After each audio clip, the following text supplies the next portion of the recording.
வணக்கம். 9ஆம் வகுப்புல ராமகிருஷ்ணன் வாத்தியார் நடத்திட்டு இருக்கிற நேரத்துல தெரியாம கலாம் ஐயா அந்த வகுப்பறைக்குள்ள போயிட்டாருங்க. கலாம் ஐயா போன வகுப்பு அவருடைய வகுப்பு கிடையாதான். அதனால ராமகிருஷ்ணன் ஐயாக்கு ரொம்ப கோவம் வந்துருச்சான். ஏன் என்னுடைய வகுப்பறையில என்ன தொந்தரவு பண்ண, நான் கணக்கு நடத்திட்டு இருக்கிறேன் இல்லையா, பெரிய தப்பு பண்ணிட்டேன்னு சொல்லிட்டு பெரும்பாலியே அடிக்க ஆரம்பிச்சாருங்களாம். வழி தாளாம கலாம் ஐயா அங்கிருந்து ஓடியே போயிட்டாருங்களாம்.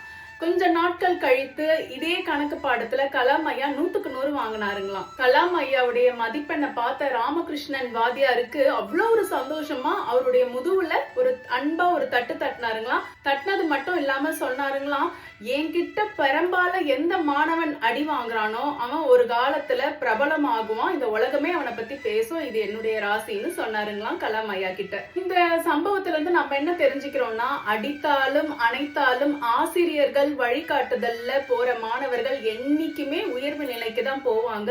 எனக்கு அப்துல் கலாம் ஐயாவுடைய பள்ளி பருவம் உங்க எல்லாருக்கும் பிடிச்சிருக்கும்னு நினைக்கிறேன். இன்னைக்கு நாள் உங்க எல்லாருக்கும் நலமா அமைய என்னுடைய வாழ்த்துக்கள்.